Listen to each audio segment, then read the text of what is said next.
hope you all are doing well.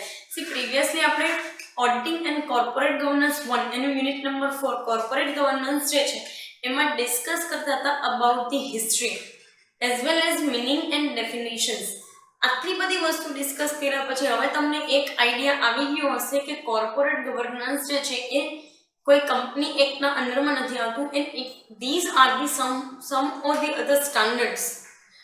બરાબર, rules regulations અમુક વસ્તુમાં જ છે, બાકી જેટલી બી વસ્તુ છે એ સ્ટાન્ડર્ડ્સ છે અને એ સ્ટાન્ડર્ડ અકોર્ડિંગ ટુ જો કંપની જો એ સ્ટાન્ડર્ડ જે છે એ અચીવ કરી લે છે તો કંપની જે છે એને બેનિફિટ એ વસ્તુનો રહે કે માર્કેટની અંદર એની ઇમેજ સારી થાય અને શેર હોલ્ડર્સ જે છે એનો ઇન્ટરેસ્ટ જો તમે રાખો છો અને તમે એનો ઇન્ટરેસ્ટને પ્રોટેક્ટ કરો છો તો ઓબ્વિયસલી શેર હોલ્ડર્સ બી તમારા ઇન્ટરેસ્ટને પ્રોટેક્ટ કરશે. યસ ઓર નો? આવી અલગ વસ્તુઓ જે છે એ આપણે શીખેલી પ્રીવિયસ સેશન્સની અંદર. Now we are focusing on to the objectives. તમને છે ને 1 થી 6 ઓબ્જેક્ટિવ્સ આપેલા છે આની અંદર, but let me tell you one thing.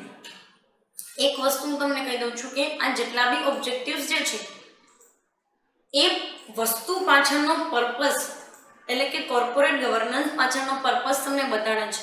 હવે હું તમને એક વસ્તુ એ બી કહી દઉં છું કે why it is connected with the auditing.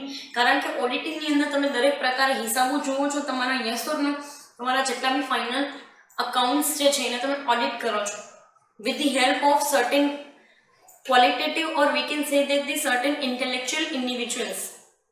બરાબર, તમે એ લોકોની હેલ્પથી જાઓ છો અને એની હેલ્પથી તમે તમારા હિસાબ જે છે એને ઓડિટ કરાવડાવો છો. યસ ઓર નો? જ્યારે આ પણ કોર્પોરેટ ગવર્નન્સ પણ કનેક્ટેડ છે with the financial activity or economic activity. બરાબર, એની સાથે કનેક્ટેડ છે.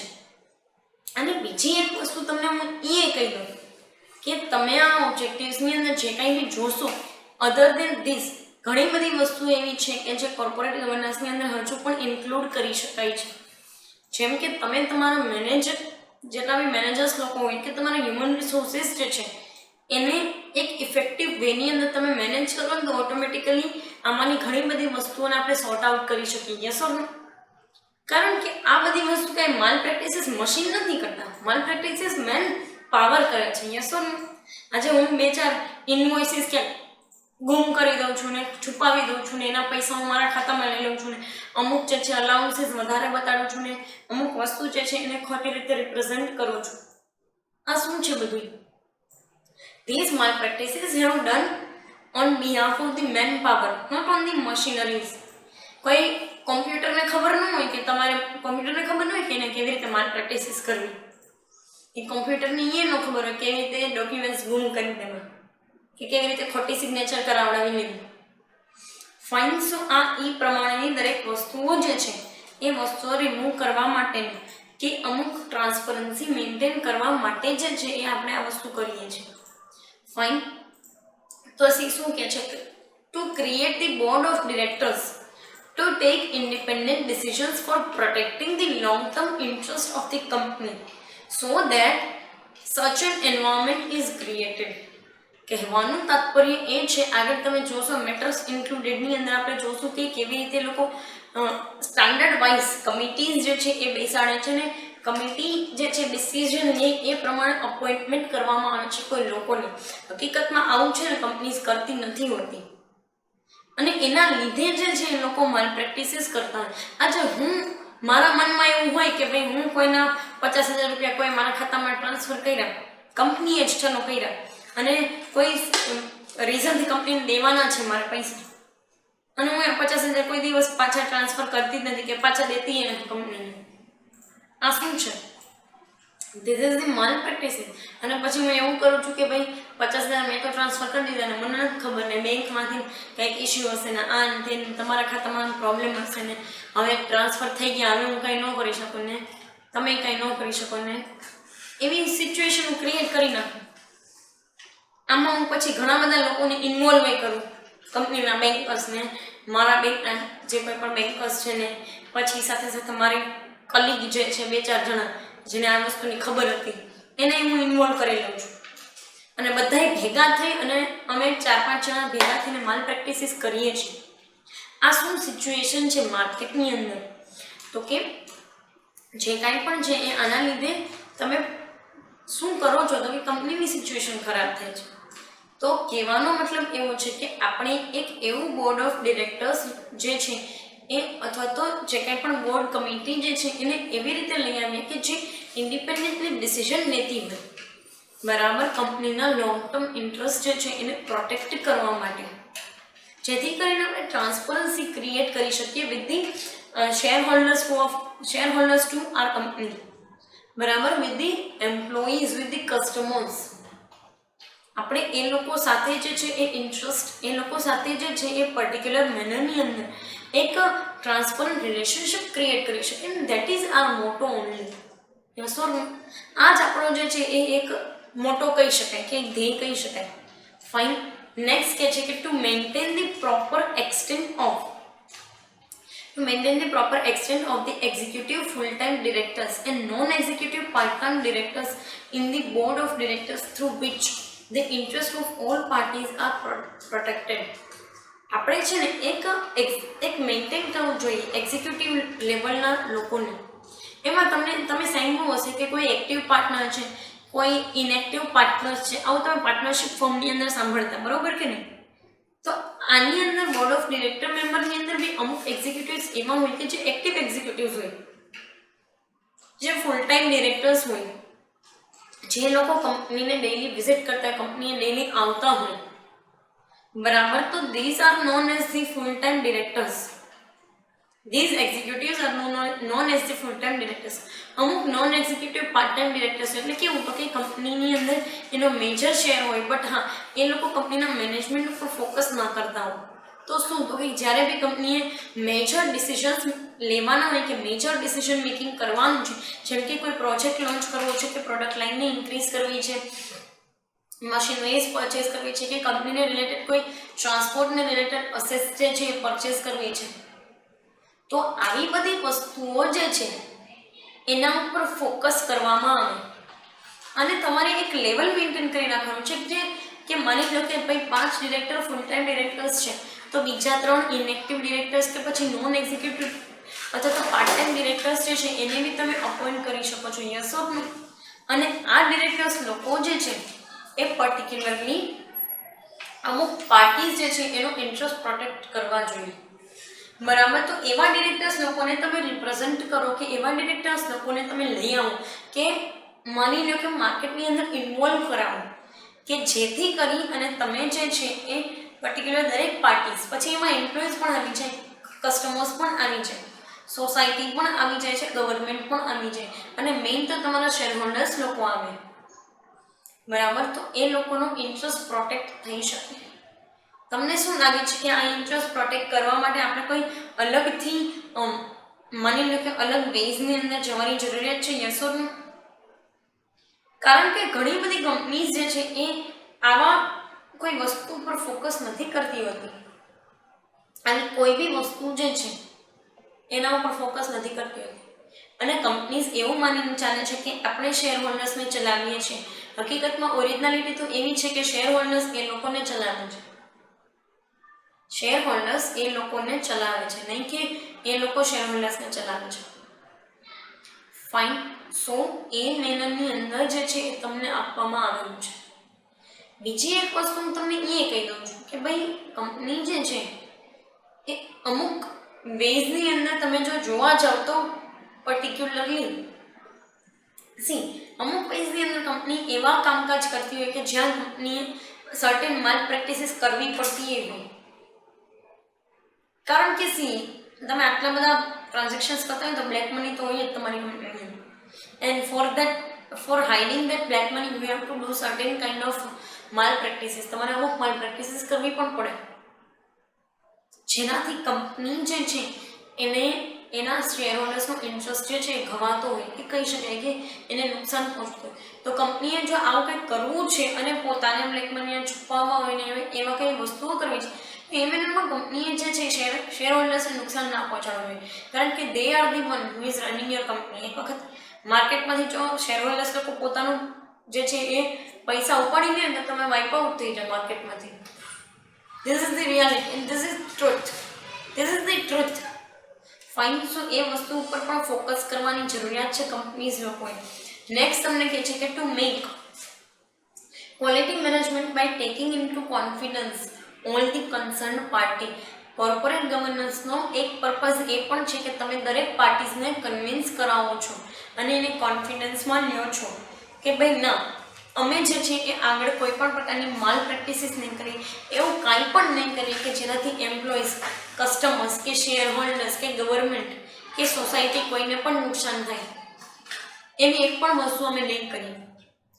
આવું તમારે જે છે એ લોકોને શ્યોરિટી દેવડાવવા માટે કોર્પોરેટ ગવર્નન્સ કરવું જરૂરી છે. જ્યારે તમે કોર્પોરેટ ગવર્નન્સ કરો છો ને માર્કેટની અંદર, એ સ્ટાન્ડર્ડાઇઝેશન મેન્ટેન કરો છો ને, તો એ પોઈન્ટ ઓફ વ્યૂથી જો તમે જોવા જાઓ તો કરવાનું શું હકીકત તો કે ભાઈ ક્વોલિટી મેનેજમેન્ટ માટે તમારે અમુક એવી વસ્તુઓ પણ કરવી પડે કે જ્યાં તમારે થોડોક એવું એક્સ્ટ્રા એફર્ટ્સ નાખવા પડે. જેમ કે તમારે તમારા એમ્પ્લોઈઝ લોકોને સાચવવા એક્સ્ટ્રા એફર્ટ્સ નાખવા પડે. તમારે તમારા કસ્ટમર્સ લોકો જે છે એનો એક બેઝ બનાવવા માટે અલગથી એફર્ટ્સ કરવા પડે. એનો ઇન્ટરેસ્ટ પ્રોટેક્ટ કરવા માટે તમારે અલગથી એને સર્વિસીસ આપવી પડે. સો રિલેટેડ પાર્ટી કે કન્સર્ન્ડ પાર્ટીઝ જે છે એને કોન્ફિડન્સમાં લેવા પડે. શેર હોલ્ડર્સને બની શકે ક્યારેક તમારી કંપનીની અંદર જો વધારે પ્રોફિટ થયો તો એકાદ વખત એવું કરો કે ભાઈ એક્સ્ટ્રા જે છે એ તમે અથવા તો ડિવિડન્ડના પર્સન્ટેજ જે છે એ તમે વધારી દો. ક્યારેક એવું બને છે કે વધારે પ્રોફિટ થાય તો ઇન્ટરમ ડિવિડન્ડ જે છે એને તમે મૂકો માર્કેટની અંદર. સો these are the things that particularly in a certain manner you have to do. બરાબર. અને તમારે જે છે એ કંપનીના ક્વોલિટી મેનેજમેન્ટ માટે આ જરૂરી છે. કારણ કે તમારે કરવાનું હકીકત હોય છે શું તો કે અલ્ટિમેટલી તમારી કન્સર્ન પાર્ટીને કોન્ફિડન્સમાં લેવા પડે. યસ ઓર નો, કે એ લોકો ટ્રસ્ટ કરી શકે તમારા ઉપર in the one or the other way. અને એના માટે તમારે એમ્પ્લોઈઝ લોકોને સારી રીતે સાચવવા પડે. કસ્ટમર્સ લોકોની અંદર પણ તમારે વિશ્વાસ મૂકવો પડે. ત્યારે તમે જે છે એ અમુક વેઝની અંદર તમારી કંપનીનું મેનેજમેન્ટ જે છે એ સારી રીતે કરી શકો. સો કહેવાની વસ્તુ એ છે કે કોર્પોરેટ ગવર્નન્સ પાછળનો પર્પઝ એ છે કે તમે તમારા મેનેજમેન્ટની ક્વોલિટીને ઇન્ક્રીઝ કરી શકો. ફાઇન. નેક્સ્ટ જો શું કહે છે તો કે to make all the activities of management transparent, trustworthy and provide timely the essential information. બરાબર. કહેવાનું તાત્પર્ય એવું છે કે તમારે તમારી કંપનીની અંદર ઘણી બધી એવી ઇન્ફોર્મેશન હોય કે જરૂરી હોય અને ઘણી ઇન્ફોર્મેશન એવી હોય કે જે સિક્રેટ રાખવાની હોય. તો થાય શું તો કે જે ઇન્ફોર્મેશન તમારે સિક્રેટ રાખવાની છે એ તમારે કોઈને કહેવાની નથી. જે ઇન્ફોર્મેશન કેવી જરૂરી છે which you have to communicate with the customers, with the government or with the particular your employees also. ઘણી વખત કંપનીઝ એવું કરતી હોય કે એમ્પ્લોઈઝ લોકોને કંઈ ખબર જ ન હોય. Even if they are the essential part of the company, એ લોકોને ખબર જ નથી હોતી. તો એ ઇન્ફોર્મેશન પહોંચાડવી બહુ જરૂરી છે. It is really needed. અને આનાથી થાય શું તો કે એક ટ્રાન્સપરન્સી મેન્ટેન થઈને રહે. બીજું કે ટ્રસ્ટવર્ધીનેસ રહે. જે લોકોને તમે કીધું હોય એ લોકો સિક્રેટ મેન્ટેન કરીને રાખવા માટે એબલ હોય, so they can maintain your secrets, they can maintain the secrecy. બરાબર. પછી વાત આવે છે ટ્રસ્ટવર્ધીનેસની. તો તમે અમુક એમ્પ્લોઈઝ ઉપર ટ્રસ્ટ રાખી અને એને તમે જે છે એ મેનેજમેન્ટની અંદર ઇન્વોલ્વ કરો, જેથી કરીને એ લોકો તમને one or the other way સારી એડવાઇસીસ આપી શકે. ફાઇન. નેક્સ્ટ તમને કહે છે કે ભાઈ to keep control over owners, founders of the company. Corporate ગવર્નન્સના રૂલ્સ રેગ્યુલેશન્સને સ્ટાન્ડર્ડાઇઝેશન એટલા માટે પણ કરવામાં આવે છે કારણ કે તમે કંપનીના ઓનર્સ અને ફાઉન્ડર્સ ઉપર કંટ્રોલ રાખી શકો. કારણ કે જ્યારે એ લોકો બેકાબુ બની જાય ત્યારે આવા સ્કેન્ડલ્સ થતા હોય છે. શું લાગે છે તમને, શું કામ આ હર્ષદ મહેતા અને કેતન પારેખની સત્યમ કોમ્પ્યુટર્સના એના સ્કેન્ડલ કેવી રીતે થયા છે? એમાં ઓનર્સ લોકોનો પોતાનો જ એવડો મોટો હાથ છે કે ના ના તમે આવું કરો, પછી જોયું જશે. I am the owner of the company, I am the founder of the company and I will manage. પછી એનાથી કંઈ મેનેજ થતું નથી. એ લોકો જ્યારે એવું કહેતા હોય કે આઈ વિલ મેનેજ, પછી એ પર્સપેક્ટિવથી એનાથી કાંઈ બી વસ્તુ મેનેજ નથી થતી અને આખી દરેક વસ્તુ જે છે એ કહી શકાય કે ભાઈ માર્કેટમાંથી જતી રહે છે. પછી કંપનીના સ્કેમ બહાર આવે કે કંપની આવું કર્યું છે. શું કેમ કેમ કંપની જે છે એમાં નામ કેમ આવા સ્કેમની અંદર નામ કોઈ વ્યક્તિના જ આવે, કેમ નીરવ મોદીનું જ નામ આવે? કારણ કે એ ખબર જ હોય કે ભાઈ ઓનર્સ લોકોને ફાઉન્ડર્સ સાઇડથી જ આવી વસ્તુઓ થયેલી છે માર્કેટની અંદર. ફાઇન. સો એક વેના અંદર તમે જો જોવા જાઓ તો એ વેનાની અંદર તમને કીધેલું છે ભાઈ માર્કેટમાં તમે કંટ્રોલ રાખી શકો છો with the help of corporate governance rules and regulation. Fine. At last એ લોકોએ કીધું છે કે to keep full time control over the company and increase its efficiency. જ્યારે તમે કોર્પોરેટ ગવર્નન્સના રૂલ્સ રેગ્યુલેશન્સ ઇમ્પોઝ કરો છો ને ત્યારે અલ્ટિમેટલી તમારો ગોલ એવો હોય છે કે કંપની જે છે એના ઉપર તમે ફૂલ ટાઈમ કંટ્રોલ રાખી શકો. અને બીજી એક વસ્તુ એ છે કે એના થ્રુ તમે એફિશિયન્સી જે છે એ વધારી શકો છો. ફાઇન. કારણ કે કંપનીની એફિશિયન્સી નથી વધે. શું કામ? તો કે તમે દરેક જગ્યાએ દરેક હ્યુમન રિસોર્સ ઉપર કંટ્રોલ મૂકો છો. આગળ જતાં તમને એ બી વસ્તુ સ્પેસિફાઈ કરીશ કે હ્યુમન રિસોર્સિસમાં શું રોલ છે. ફાઇન. સો દરેક જગ્યાએ તમે કંટ્રોલ મૂકો છો, દરેક જગ્યાએ રૂલ્સ રેગ્યુલેશન્સ ઇમ્પોઝ કરતા જાઓ છો અને જેમ step by step rules regulations impose કરો ને ઓટોમેટિકલી ટ્રાન્સપરન્સી આવવા માંડે. લોકો ડોક્યુમેન્ટ્સ જે છે મિસપ્લેસ કરતા અને પોતાના કામની અંદર જે છે એ લેથાર્જિક મેનરની અંદર વર્કઆઉટ કરતા જે છે બંધ થઈ જાય.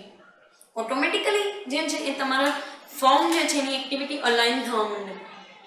અને જેમ એક્ટિવિટીઝ અલાઇન થશે ને તો એવી જ રીતે ઇકોનોમિક એક્ટિવિટીઝ પણ ઇમ્પ્રૂવ થઈ શકશે. જેટલી ઇકોનોમિક એક્ટિવિટીઝ ઇમ્પ્રૂવ થઈ શકશે એટલી જ તમારી ફાઇનાન્શિયલ અક્યુરસી પણ બતાશે માર્કેટની અંદર. ફાઇન. સો એ સિચ્યુએશનમાં તમને કીધેલું છે કે ભાઈ આટલા કંપની જે છે એના ઓબ્જેક્ટિવ્સ હોય છે જેમાં તમને 6 to 7 ઓબ્જેક્ટિવ્સ જે છે એ સ્પેસિફાઈ કરેલા છે. બીજી એક વસ્તુ હું તમને એ બી કહી દઉં છું કે ભાઈ કંપની જે છે એ સર્ટેન પેરામીટર્સ જે છે એની અંદર વર્કઆઉટ કરે છે. નેક્સ્ટ પાર્ટ તમારો રહેશે matter included in corporate governance. અને આ બધા મેટર્સ જે છે કે જેમાં તમે અલગ અલગ વસ્તુઓ ભણશો. નોમિનેશન જે છે એના માટેની કમિટી, રેમ્યુનરેશનની કમિટી, ઓડિટ કમિટીઝ, જેમાં તમે અલગ અલગ પેરામીટર્સ જે છે એ સ્ટડી કરશો. ફાઇન. સો એ મેટર્સ ઇન્ક્લુડેડ જે કાંઈ બી વસ્તુઓ જે છે એ આપણે કમિંગ સેશન્સની અંદર ડિસ્કસ કરશું. પર્ટિક્યુલર આ સેશન માટે અહીંયા સુધી રાખીએ. Thank you so much.